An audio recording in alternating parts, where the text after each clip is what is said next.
A business owner in central Ohio was preparing for a sale, needing to restructure her company. While setting up a trust for her aging parents, she had the capital, a strict timeline, and an urgent problem to solve. She started by calling solo practitioners. Two told her she would have to wait 6 weeks before they could even look at her case. So she tried regional firms.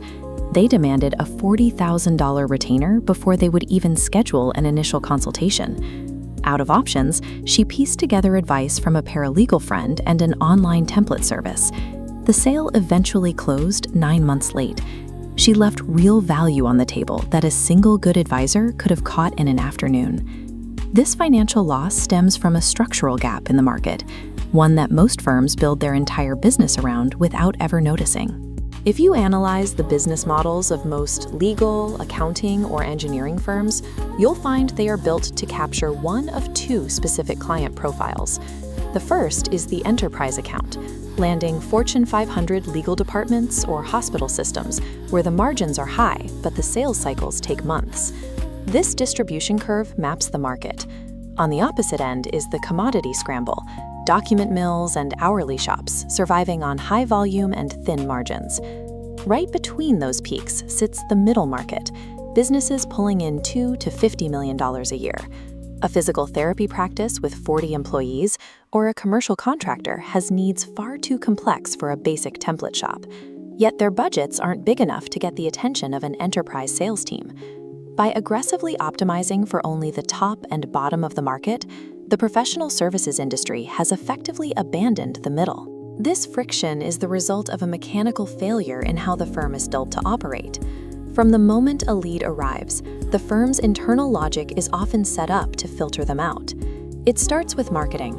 When a $5 million business owner visits a firm's website and sees only case studies about private equity buyouts and international mergers, they assume the firm isn't built for someone their size. This pipeline illustrates the intake process. If the only way through the front door is to schedule a 45-minute consultation with a partner just to get a price estimate, a business owner managing payroll simply won't invest the time.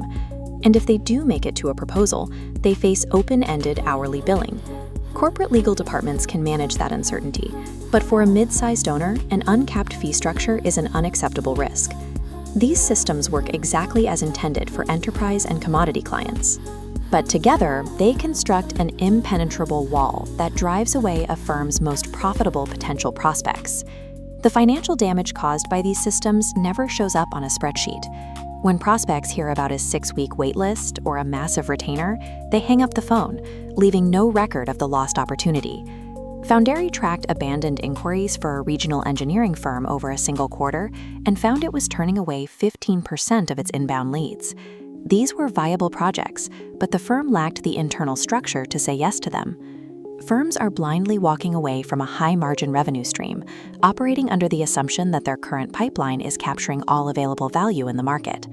Serving this demographic requires understanding what they actually want: a fast answer, a clear scope of work, and an ongoing professional relationship. To deliver that, firms must bundle common mid-market needs, like compliance audits or structure reviews, into predictable, fixed-scope, fixed-price packages. This revised workflow shows the second shift. Firms can replace the consultation bottleneck with a short, structured intake form. This captures the client's needs and routes them to the correct service package, giving them a price before they ever speak to a partner. Finally, firms need to transition from hourly transactional billing to relationship-based retainer or subscription models. Shifting the operational architecture from a transactional filter to a packaged relationship model reduces client anxiety. It accelerates the sales cycle and builds a base of recurring revenue. The long-term payoff is a stable base of loyal, low-maintenance clients. Because business owners know other business owners, they refer their peers to the only firm that built a system to serve them. This base offers a reliability that is hard to find in high-maintenance enterprise accounts or the high-churn environment of a commodity shop. But this market gap is a temporary anomaly. It is highly vulnerable to technological disruption and new industry entrants looking for an opening. If a firm refuses to redesign its systems to catch this market, a specialized competitor or an AI platform will eventually capture that market share.